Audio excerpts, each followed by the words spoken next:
mas eu vou ter que me estender um pouquinho na palavra, de acordo com o Espírito Santo de Deus, que a gente se ministrar está aqui dentro. Amém? 1 Reis 19, do 1 ao 18, a minha versão é a NVT, tá bom? É a nova versão transformadora. O pastor Odair Rossi e o pastor Anderson, que eu trago um abraço da Igreja Batista do Calvário, onde eu faço parte, eles estão tentando padronizar uma versão que fique um pouco mais tranquila, então a igreja toda está usando essa versão. Então, se tiver uma ou outra palavrinha diferenciada, que a minha é um pouco mais aproximada da linguagem de hoje, tá? Mas são palavras sinônimas, não é a mesma coisa. Bom, 1 Reis, capítulo 19, verso 1 a 18, diz o seguinte: Acabe contou a Jezabel tudo o que Elias havia feito, incluindo o modo como havia matado todos os profetas de Baal. Por isso Jezabel enviou esta mensagem a Elias: que os deuses me castiguem severamente, se até amanhã, nesta hora, eu não fizer a você o que você fez aos profetas de Baal. Elias teve medo e fugiu para salvar a vida. Foi para Berseba, uma cidade em Judá, e ali deixou seu servo. Depois foi sozinho para o deserto, caminhando o dia todo. Sentou-se debaixo de um pé de giestre e orou, pedindo para morrer. Já basta, Senhor, disse ele. Tire a minha vida, pois não sou melhor que meus antepassados que já morreram. Então ele se deitou debaixo do pé de giestre e dormiu. Enquanto dormia, um anjo o tocou e disse: levanta-se e coma. Elias olhou em redor e viu perto de sua cabeça um pão assado sobre pedras quentes e um jarro de água. Ele comeu, bebeu e se deitou novamente. O anjo do Senhor voltou, tocou mais uma vez e disse: levante-se e coma um pouco mais, do contrário, não aguentará a viagem que tem pela frente. Elias se levantou, comeu e bebeu o alimento e lhe deu forças para uma jornada de 40 dias e 40 noites até o Monte Sinai, o monte de Deus. Ali encontrou uma caverna onde passou a noite. Então o Senhor lhe disse: o que faz aqui, Elias? Ele respondeu: tenho servido com zelo ao Senhor, o Deus dos exércitos. Contudo, os israelitas quebraram a aliança contigo, derrubaram os teus altares e mataram todos os teus profetas. Sou o único que restou e agora também procuram me matar. Saia e ponha-se diante de mim no monte, disse o Senhor. E quando Elias estava ali, o Senhor passou, e um forte vendaval atingiu o monte. Era tão intenso que as pedras se soltavam do monte diante do Senhor, mas o Senhor não estava no vento. Depois do vento houve um terremoto, mas o Senhor não estava no terremoto. Depois do terremoto houve fogo, mas o Senhor não estava no fogo. E depois do fogo veio um suave sussurro. Quando Elias ouviu, cobriu o rosto com a capa, saiu e ficou na entrada da caverna. E uma voz disse: o que você faz aqui, Elias? Ele respondeu outra vez: tenho servido com zelo ao Senhor, o Deus dos exércitos. Contudo, os israelitas quebraram a aliança contigo, derrubaram os teus altares e mataram todos os teus profetas. Sou o único que restou e agora também procuram me matar. Então o Senhor lhe disse: volte pelo caminho por onde veio e vá para o deserto de Damasco. Quando chegar lá, unja Azael para ser rei da Síria. Depois unja também Jeú, neto de Nimzi, para ser rei de Israel. E unja Eliseu, filho de Safate, da cidade de Abel Meolá, para substituir você como meu profeta. Quem escapar da espada de Azael será morto por Jeú. Quem escapar da espada de Jeú será morto por Eliseu.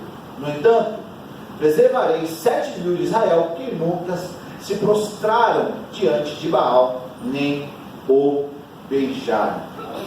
Amém? Bem, queridos, eu acredito em tudo aquilo que foi dito aqui no púlpito, e eu acredito que Deus tem uma palavra para cada um de nós nessa noite. Amém? Vamos fazer uma oração rapidamente, só pela cabeça, não é necessário levantar. Deus, nós acreditamos na tua palavra, e acreditamos que a fé vem pelo ouvir e ouvir a palavra de Deus. A fé é a grande força motivadora por trás das nossas vidas, que nos coloca de pé toda segunda-feira.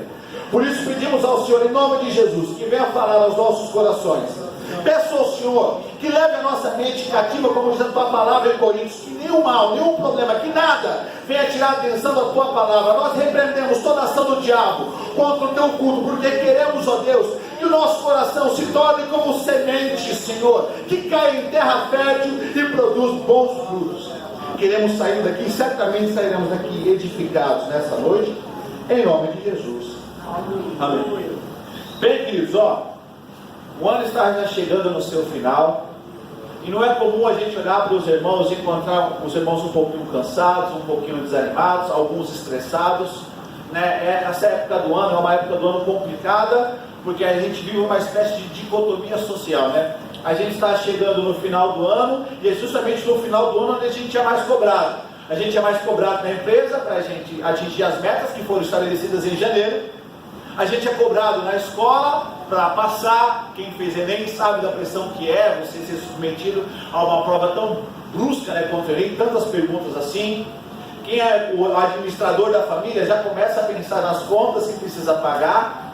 E ao mesmo tempo, né, que a gente está sendo submetido a essa pressão, a essa exigência social que é normal, a gente também está chegando na parte de maior estafa, de maior cansado, porque afinal de contas, a gente olha para trás e tem 11 pesados meses atrás de nós.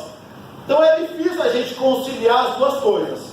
Conciliar o estresse da pressão por atingir metas, por atingir os objetivos estabelecidos no trabalho, na escola, na faculdade e até em casa, e ainda conciliar a fraqueza e o cansaço de um ano que geralmente não é fácil, né? Não sei quanto a vocês, mas eu posso testemunhar para os irmãos que o ano de 2018 foi difícil.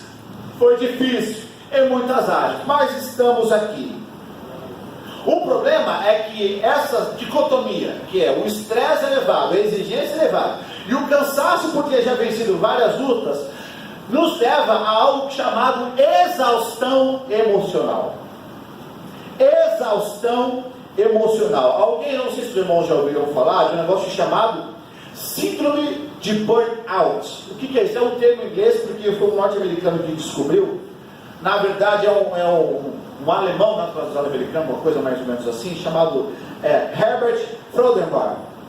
Ele descobriu que a síndrome de burnout é o quê? É quando você está extremamente estafado por tentar atingir um objetivo, por estar passando por um momento de exigências externas. Você fala, eu preciso atingir esse objetivo, eu preciso concluir as metas que foram estabelecidas lá em janeiro, seja de regime e outras coisas, aí é por conta das mulheres, mas seja de conquistas, seja, preciso chegar no final do ano sem dívida, preciso chegar no final do ano com as coisas certas da minha família, estamos brigando muito, preciso chegar no final do ano de 2018 e as coisas precisam estar certas lá em casa, não posso carregar DP, não posso carregar nada. Bem, há uma exigência pré-estabelecida que a gente tenta chegar, a gente tenta atingir a meta, mas não consegue. O que é essa síndrome de burnout, descoberta por esse cara chamado Freudenberg? Ele diz o seguinte, é a síndrome da conquista contínua. Ou seja, se você não atingiu as metas estabelecidas em janeiro, se você não conseguiu chegar nos objetivos que você desejou, você começa então a pensar em desistir, a abandonar e a fracassar. A síndrome de burnout, que é um termo em inglês para queimar todas as coisas, é semelhante ao esgotamento profissional, ao esgotamento social e ao esgotamento de exigências pré-estabelecidas. Então, mais ou menos assim, você precisa atingir uma meta, você precisa atingir um objetivo, mas o fato de você não conseguir te deixa estafado e gera doenças psicossomáticas. O que é isso? É a doença que é gerada, não é porque o seu corpo está doente, é porque a sua mente está estafada, ela está esgotada. É a doença psicossomática. Então vem a febre, vem a dor de cabeça, vem o resfriado, baixa imunidade. Você fala, mas eu estou comendo bem, estou dormindo bem. O problema não é isso, o problema é o peso da exigência que está sobre as suas costas. Bem, esse Herbert Freudenberg, ele descobriu quais são. O cansaço mental, a estafa, você dorme, mas não descansa, acorda cedo, vai trabalhar, está com sono no trabalho, você fala, quando chegar em casa eu vou dormir até. Chega em casa não dorme, porque os problemas não deixam. Você começa a ser exigido de todas as formas, só que ele levanta as estatísticas e ele levanta o que acontece com a pessoa.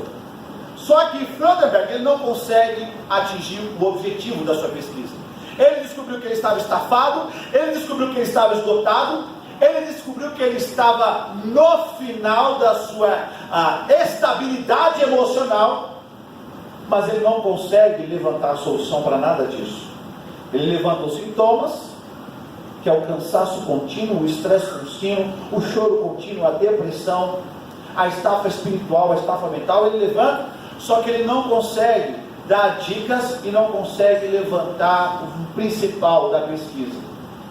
Essa síndrome de burnout que ele constatou nele, ele simplesmente falou: eu tenho essa doença, eu sei o que é, mas eu não consigo levantar uma resposta. Bom, as respostas que ele dá para isso são básicas. Desapegar ao sucesso. Não, eu tenho que desapegar aos objetivos. Não é que se eu cumprir, se eu cumprir.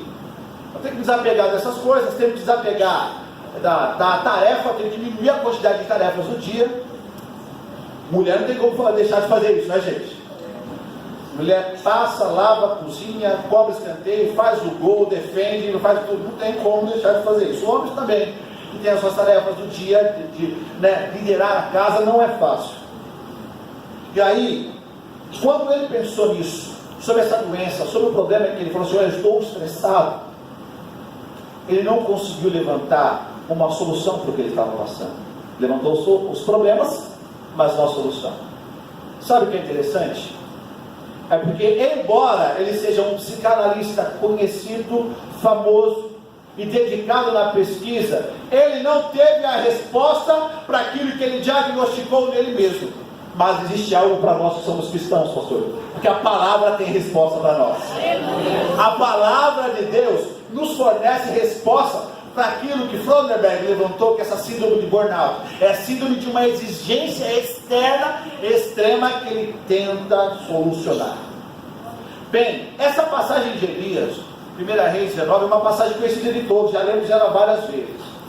E ela traz algumas lições que eu gostaria de dividir com os irmãos. Sabe por quê?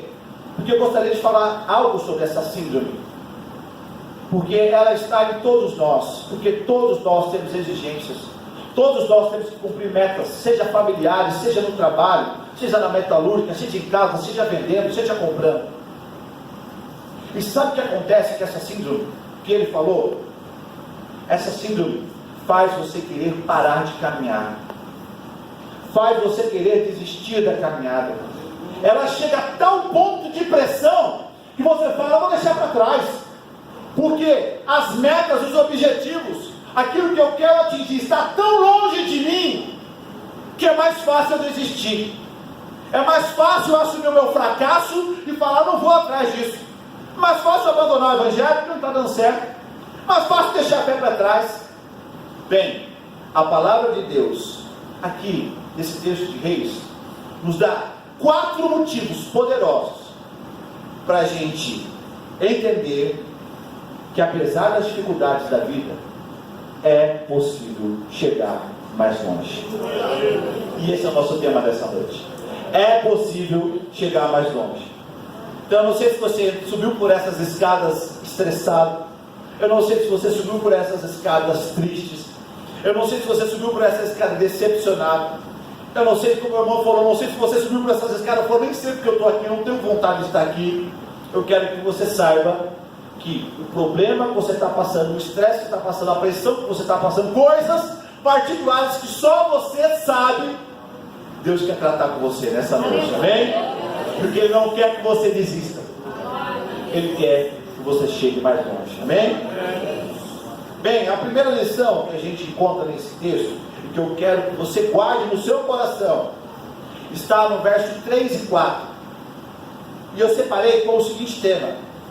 Primeira lição: é possível chegar mais longe quando entregamos as nossas limitações nas mãos de Deus. Gravou isso? Eu vou pedir para que você repita para o colega que está do seu lado. Quem veio com você, se você está comprando, fala para ele que se ele está pensando em desistir, hoje é dia você dá um chacoalhão nele. Seja a boca de Deus e fala o seguinte: é possível chegar mais longe quando entregamos nossas limitações nas mãos de Deus. Olha o que diz verso 3 e verso 4. Elias teve medo e fugiu para salvar a vida. Foi para Berseba, uma cidade em Judá, e ali deixou seu servo. Depois, sozinho, olha a síndrome da depressão. Primeira coisa é que quando nós estamos deprimidos, quando a gente está muito triste, quando a gente está pensando, olha que interessante, quando a gente está pensando, pastor, em desistir de alguma coisa, do ministério, do trabalho, da vocação, a primeira coisa que a gente faz é querer ficar sozinho. Já abandona as pessoas, já não quer mais companhia de ninguém, e foi o que Elias fez. Foi sozinho para o deserto, caminhando o dia todo.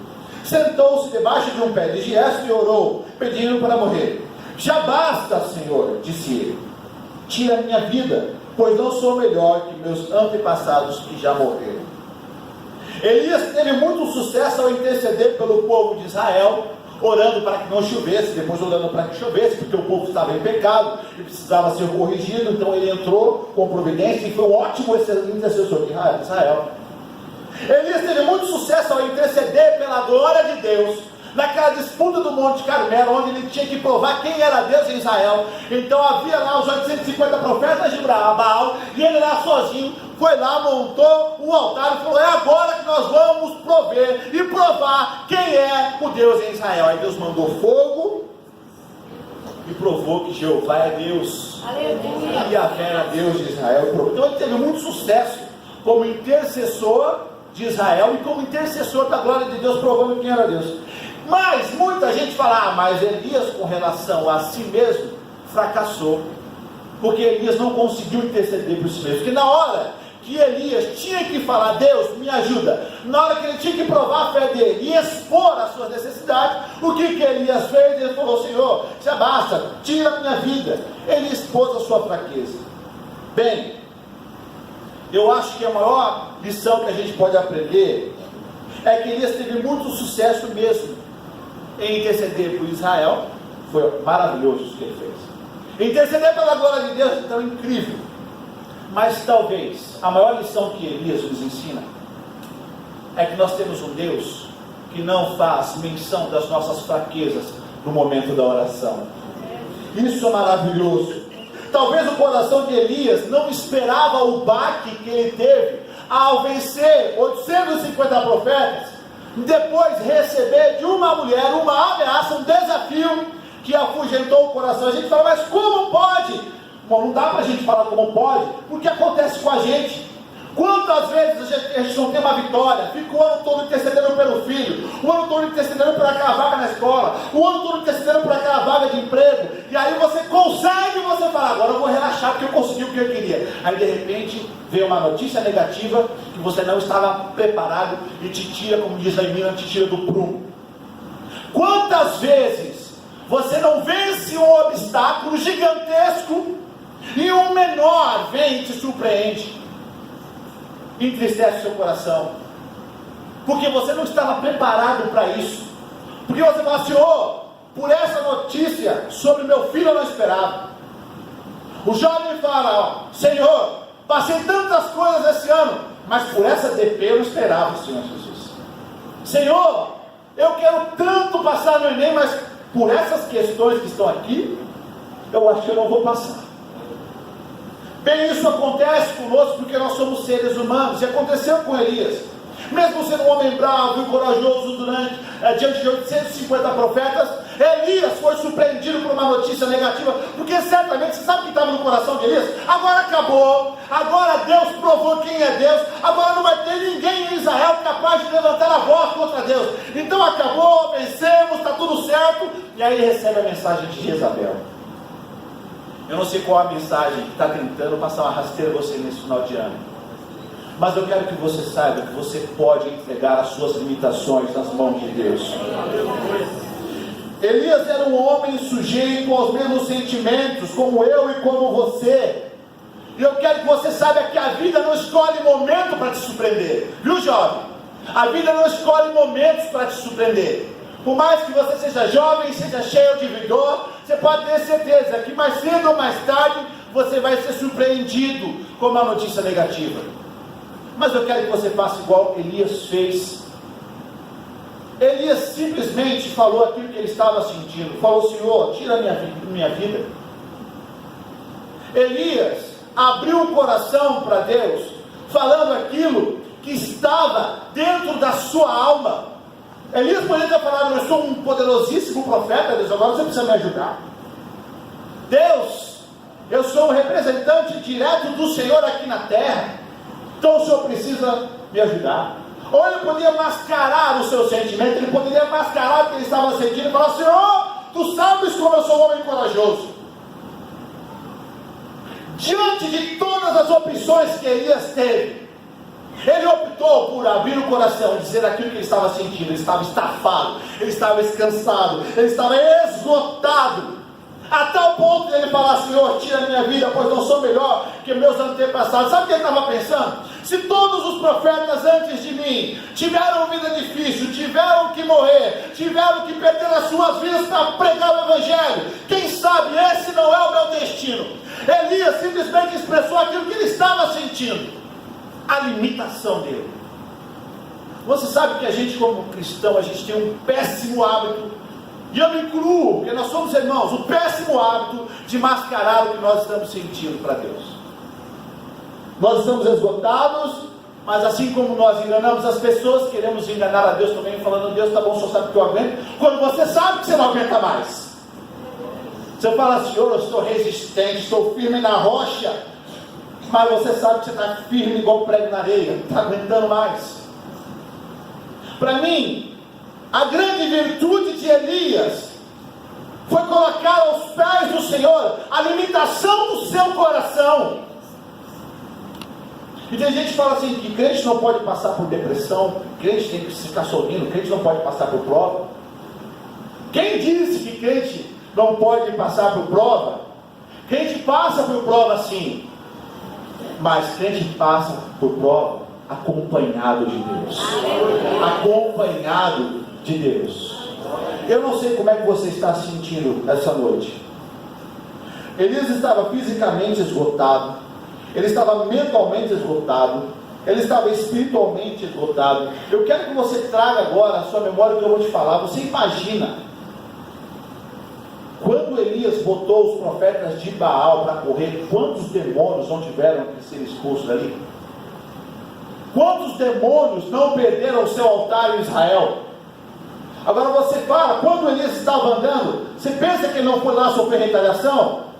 Você acha que o que aconteceu com Elias na caverna não era retaliação demoníaca? Estafado, esgotado. Ou você acha que você pai de família, não tem retaliação? Tem sim, porque você é mantenedor da sua casa. Se você cair, cai todo mundo. Você, mãe, acha que você não tem retaliação? Tem sim, porque você, como mulher de oração, o diabo sabe que se você cair, cai muita gente. Vocês, jovens e filhos que oram por pais que não estão da igreja, você acha que você não vai ter retaliação? Tem sim, porque o diabo sabe que você é a única palavra de intercessão na sua casa. Mas eu quero que você saiba que se você abrir hoje o coração para Deus e falar não aquilo que você quer, que as pessoas precisam ver, não mascarar, mas falar daquilo que está no seu coração: eu não aguento mais, eu estou cansado, eu estou estafado, Senhor, eu estou no meu limite. Ele vai entrar com providência. Eu vou ter certeza disso. Nós somos igrejas, somos irmãos, somos todos juntos aqui. Eu quero te dizer uma coisa: cada um aqui, na sua função que precisa exercer, seja como líder, como pastor, como filha, como mãe, como pai, como tio, seja pessoa, um diácono, seja quem for, quero dizer para vocês: a vida propõe desafios diferentes, para pessoas diferentes, em circunstâncias diferentes, mas Deus é soberano para usar estratégias diferentes, para pessoas diferentes, em circunstâncias diferentes, a fim de propor para todos o mesmo fim vitorioso. Então cada um passando o problema que está passando, pode ter certeza, Deus vai entrar com providência. Olha o que o salmista diz: eleva os meus olhos para os montes, de onde virá o meu socorro? Foi o mesmo ato de Elias. A diferença é que Elias pediu a morte. O salmista, ele fala assim: eu estou perdido, quem vai me socorrer? Aí depois ele cai em si e fala: o meu socorro veio do Senhor, que fez céus e terra. É possível chegar mais longe quando você entrega as suas limitações nas mãos de Deus. Amém? Chega de mascarar, chega de disfarçar. É noite para entregar. Amém? Segunda lição rapidamente, por causa do tempo. Fala para a pessoa de novo. Fulmina ela agora com o seu olhar divino. Fala assim: é possível chegar mais longe quando lembramos que Deus não desiste de nós. Fulminou? Fulminou? Seja olhos de Deus. É possível chegar mais longe quando lembramos que Deus não desiste de nós. Onde está isso, João? Versos de 5 a 8. Como é um pouquinho grande, eu vou ler só as partes que me interessam rapidamente, tá? De 5 a 8, depois você pode anotar ele em casa. Então ele se deitou debaixo do pé de Jesse e dormiu. E enquanto dormia, um anjo o tocou e disse: levante-se e coma. Ele os olhou em redor e viu perto de sua cabeça um pão assado, sobre pedras quentes, e um jarro de água. Ele comeu, bebeu e se deitou novamente. Aí olha o que diz o verso 7. Que o anjo do Senhor voltou, tocou mais uma vez e disse: levante-se, coma mais um pouco, do contrário não aguentará a viagem que tem pela frente. A consciência da companhia divina nem sempre será manifestada no âmbito físico. Eu quero que você aguarde isso. Nem sempre a companhia de Deus vai se manifestar igual se manifestou na vida de Elias, com um anjo do Senhor vindo e tocando. Ó, levanta, ora, continua a caminhar. Nem sempre vai ser assim fisicamente.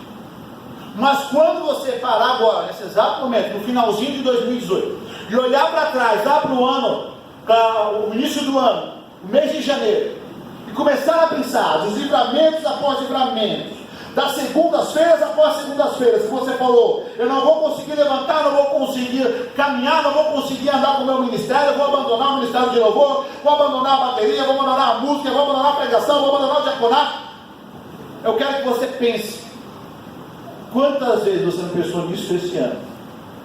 E nós já estamos no mês de novembro e você está aqui. Sabe por que aconteceu isso? Porque todas as manhãs o anjo do Senhor foi lá na sua cama e falou: levanta, anda, eu tenho um projeto na sua vida, levanta, anda, eu sou contigo, levanta, anda, a minha palavra é o teu sustento, coma, beba, ore e vá para a luta com a minha palavra, digerida, degustada na sua mente e no coração. Aleluia, Senhor amado. Deus não desiste de nós, mesmo que nós tenhamos desistido de nós mesmos. Eu quero que você saiba disso. Ou você acha que Elias se deitou porque ele estava simplesmente descansando? Lembra-se, Monte Carmelo, 850 profetas de Baal destruídos, uma quantidade incrível de demônios. Não estou querendo espiritualizar, estou dizendo o que acontece. Quando Elias estava caminhando, querido, por que você acha que ele deixou o moço dele? Porque todo profeta tinha um auxiliar, que andava ao lado, que auxiliava, que ajudava em todas as coisas. Por que ele abandona o moço e depois vai andar sozinho? Elias realmente queria a morte, estava desistindo do projeto de Deus. E quando ele se deita, querido, ele não se deita para descansar, ele se deita como um sinal de desistência física. Acabou. Elias desistiu do projeto que Deus tinha para ele. Aí o que Deus faz?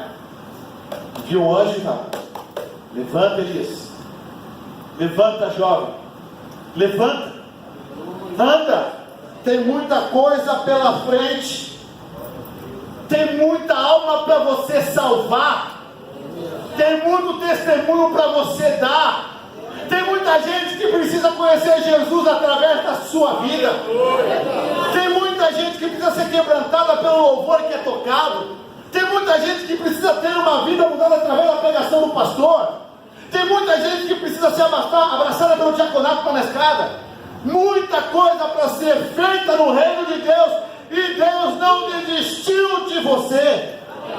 Ele continua contando. Olha o que eu vou te falar. Deus não tinha um plano B para Elias, um plano A de Deus era Elias, então vai ser Elias. Você? Ou você acha que vai mudar o seu RG, o seu cabelo, acabou, muda tudo? Não. Continua sendo você. Olha o que eu vou te falar agora, isso é importante para a sua vida. nós sempre declinamos da opção de continuar. Já percebeu isso? Qual é a primeira atitude que nós temos? Dificuldade? Vou desistir. Barreiras? Vou desistir. Problemas? Vou desfalecer.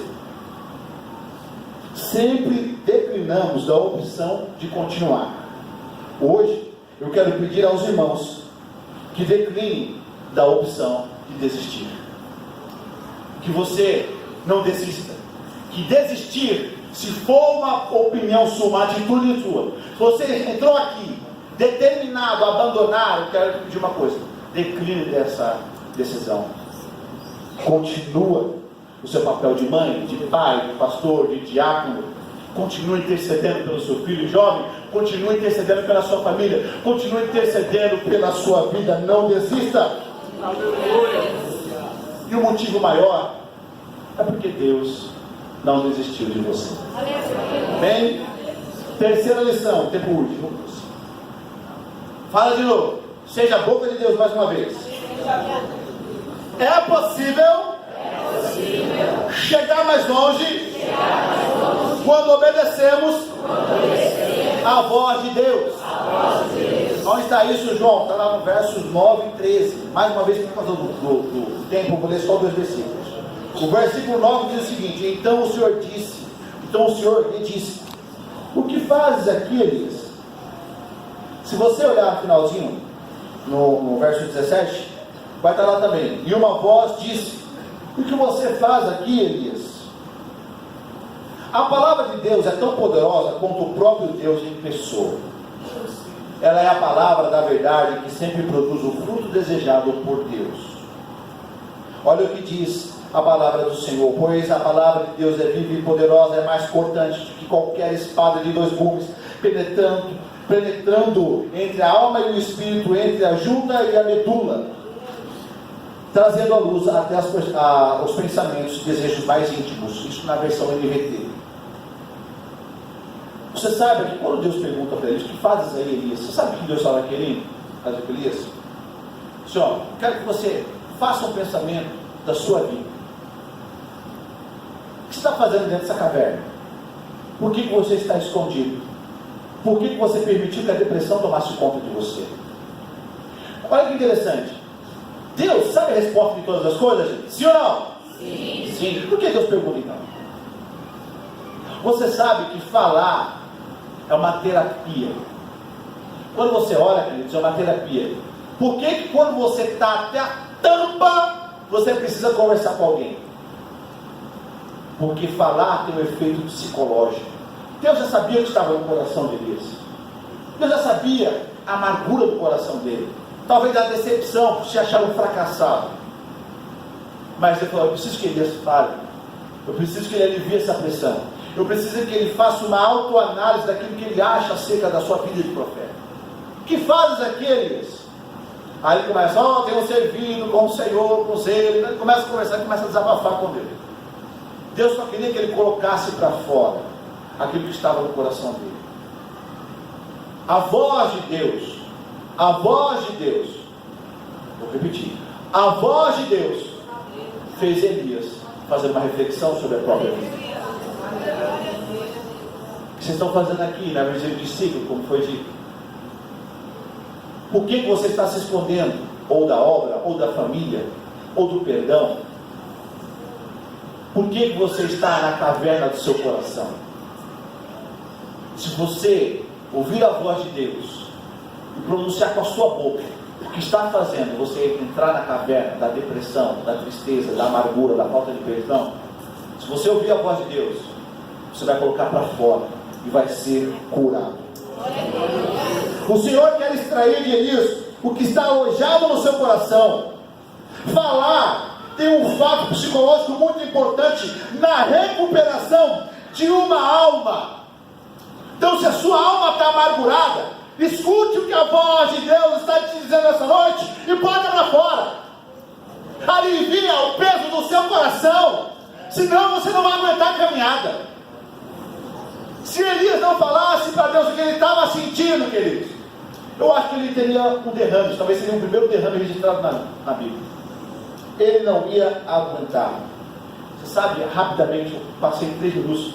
Posso passar mais, até as 9, né, professor? Posso passar mais 7 minutos, rapidinho. Quando eu estava em Minas Gerais, eu falei isso com a Carol, todas as vezes eu cuidava do meu pai, né? Então, final de ano era uma época gostosa, maravilhosa, mas final de ano eu tinha compromisso com meu pai de cuidar, dar banho, trocar de roupa, essas coisas. E o resto da família, cada um ia fazer as suas coisas, né? Tinha minha irmã, tinha as pessoas. Então, todo mundo no final de ano, principalmente em Natal, Ano Novo, começava a falar: olha, dia 2 eu vou para tal lugar, outro, dia 3 eu vou para tal lugar, outro, dia 5 eu vou viajar, outro, dia 4. E eu falava: meu Deus, eu tenho que ficar aqui com meu pai, tenho que cuidar dele. Não pelo fato de cuidar apenas do meu pai, mas aquilo, ano após ano, após ano, após ano, repetidamente, eu fiquei, sabe que só eu que nunca vou fazer nada? Eu lembro que no dia deu uma surtada: eu só quero, comecei a falar do nada, entrei pro quarto, eu falei: João, o que está acontecendo com você? Foi, não aconteceu nada, mas uma coisa que aconteceu que eu aliviei. Foi a maneira de eu externar a minha limitação com relação às questões do meu pai. Eu não estava triste, não estava decepcionado, não estava cansado, mas talvez eu estivesse sufocado por essa situação, eu não sabia como falar, por isso que eu surtei.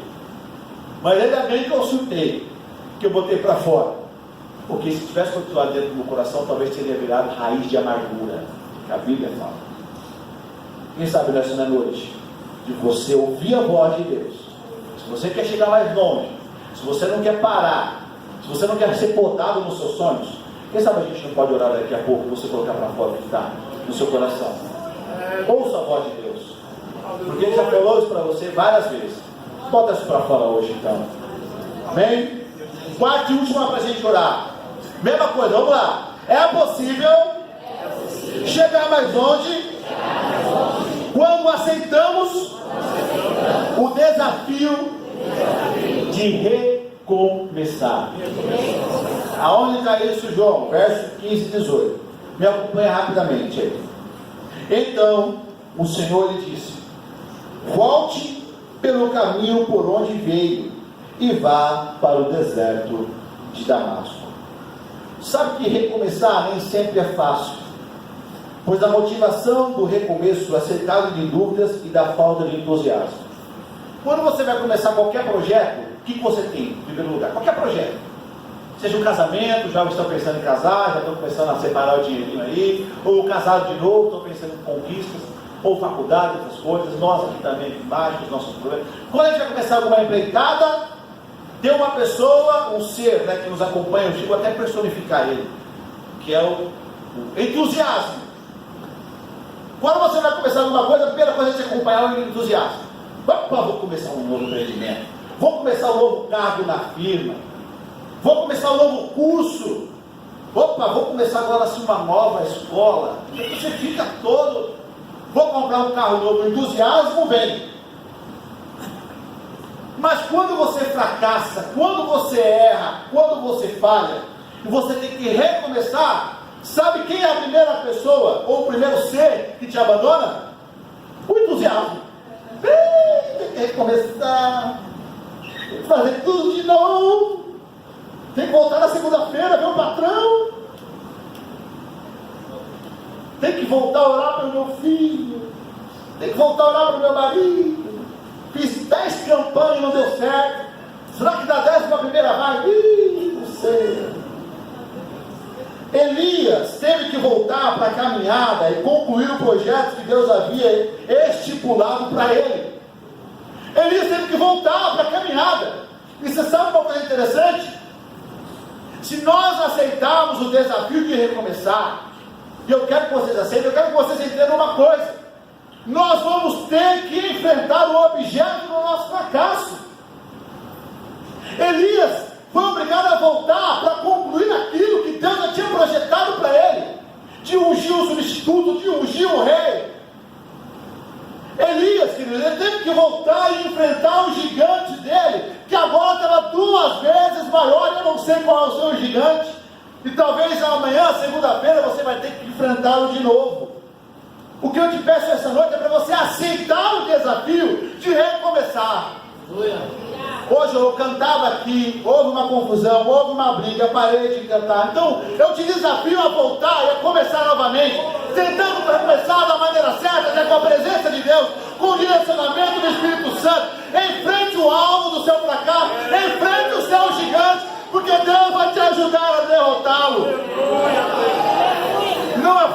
encarar os adversários que nos derrubam, queridos. Olha o que eu vou te falar. Encarar adversário é fácil. É fácil encarar adversário. Ainda mais se tiver perna boa para correr bastante. Brincadeira. É fácil encarar adversário. Difícil é encarar o adversário que te derrubou. Aí é difícil. Aí exige coragem. Você orar, você veio, profetizou, falou: profetizei a restauração do meu filho. E não veio. Voltar para uma campanha para orar por ele é difícil, é um gigante. Mas vai ter que recomeçar. Você é jovem, que saiu do Enem lá e falou: ixi, acertei nada. Então, bora recomeçar, estudar de novo. Janeiro está aí. Você que estava se relacionando, estava com um namoradinho, a namoradinha não deu certo. Bife, bora fazer cabelo de novo, trocar vestido e recomeçar. Menino, bora trocar de perfume, passar e recomeçar de novo. Queridos, o importante não é a derrota. O importante é a resposta imediata à derrota. É entender que nós temos um Deus que nos põe de pé toda segunda-feira e fala: recomeça! Recomeça! Encare o objeto do seu fracasso. E você sabe por que Deus faz isso? Para a gente encerrar, eu gostaria de orar com você. Você sabe por que Deus faz isso? Porque Deus tem esse desafio. Eu vou ter que voltar a encarar essa pessoa. Eu vou ter que voltar a encarar meu patrão. Vou ter que voltar a encarar minha vizinha. Vou ter que voltar a encarar o B47. Vou ter que rodar tudo isso. Carol fala do B47. O B47 é o tipo de ônibus que você entra dele com barba feita e sai. Quando você chega no ponto final, você tem que comprar um pressobar. Já cresceu. Tanto tempo você pode. Tanto tempo você pode. Sabe por que Deus quer fazer você recomeçar? Porque é lá que Ele vai glorificar o nome dEle através da sua vida. É onde você caiu que Ele quer te dar a vitória. Ele não quer que você vire a página, não, Ele quer que você vire a página depois da leitura concluída, depois da vitória garantida, depois dos problemas tratados, depois do coração curado. Aí você pode virar a página, não tem problema. Mas por enquanto, é necessário criar coragem para a gente voltar para o desafio da segunda-feira, encontrar os nossos gigantes e com muita coragem recomeçar. Amém? Aleluia.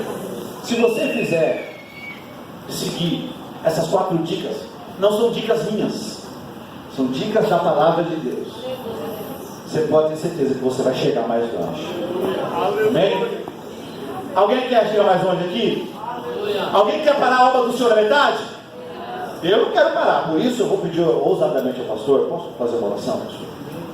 Bom, eu tenho meus gigantes para enfrentar, eu tenho a minha caverna para sair também. Eu preciso entregar as minhas limitações nas mãos de Deus. Fala: não existe, com licença, gente, com licença, não existe super crente. Não quero dizer isso. Você acha que existe super crente? Não tem ninguém aqui com a cueca para cima da calça, tem? Então não existe super crente. Eu quero que você saiba que você pode falhar.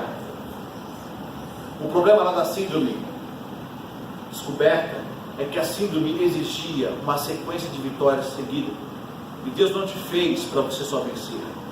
Deus fez você para passar por derrota. Sabe por quê? Porque infelizmente crente cabeçudo como eu só aprende na derrota, não na vitória. A vitória é uma consequência da nossa persistência no nome de Jesus. Mas a gente aprende mais na derrota do que na vitória. Então, se você, como eu, precisa entregar a sua limitação,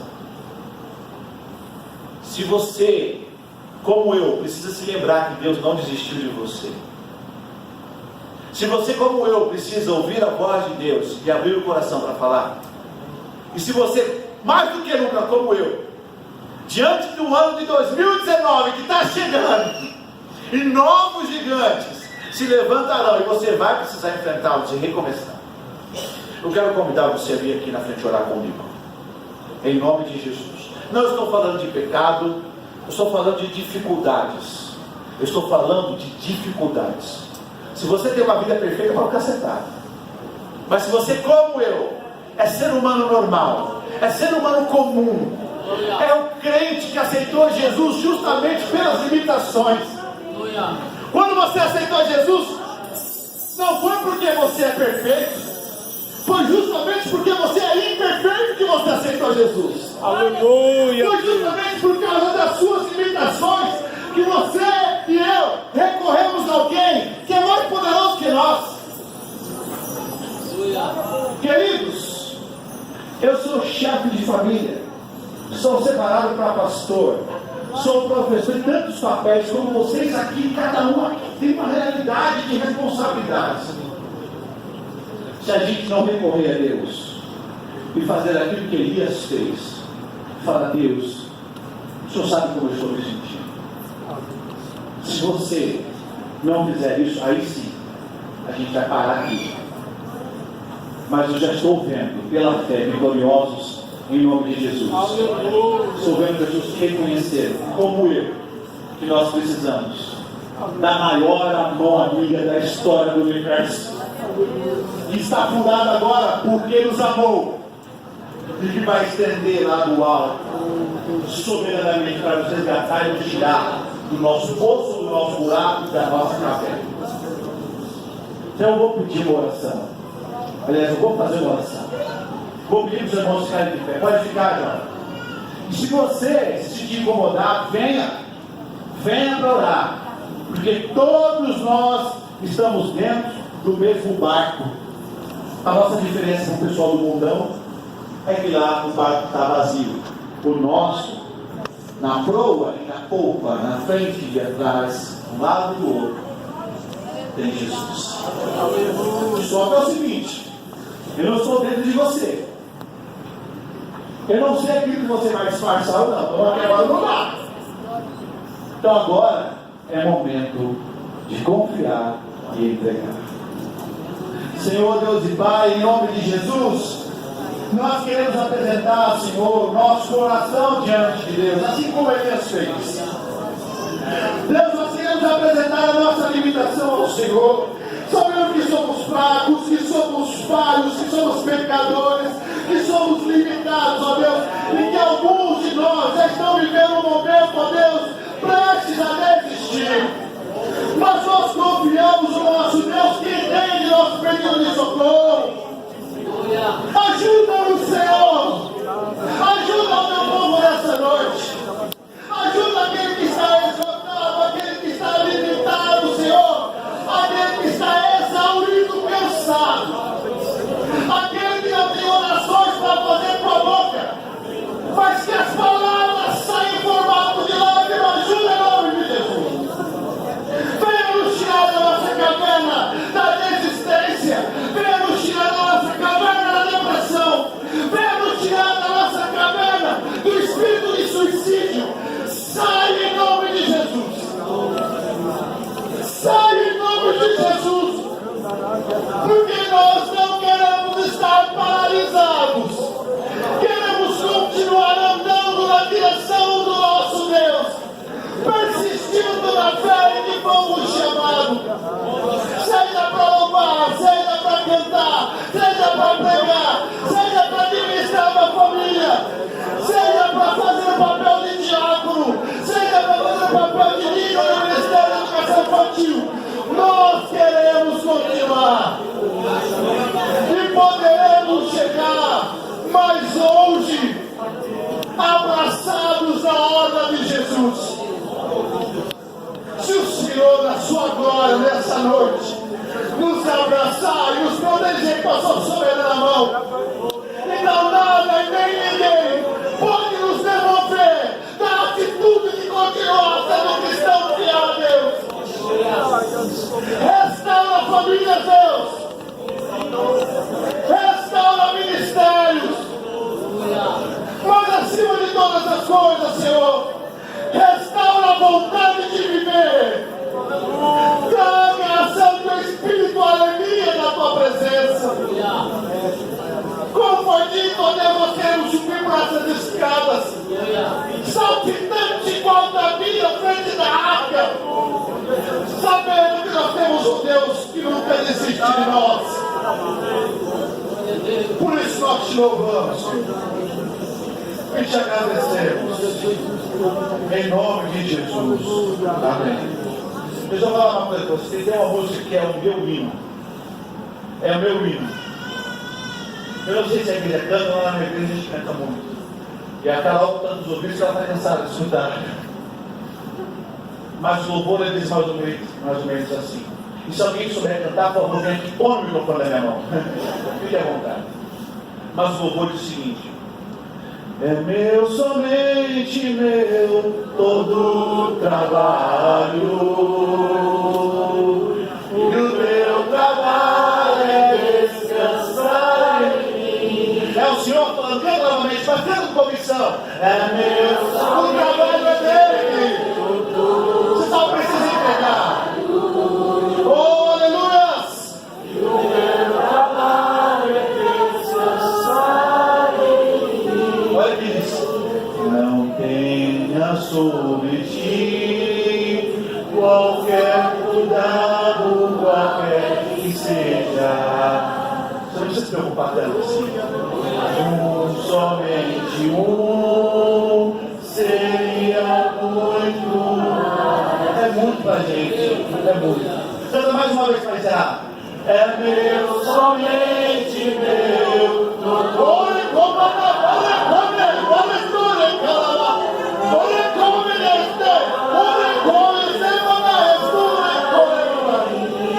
obrigado por essa noite, Senhor. Obrigado pelos corações restaurados.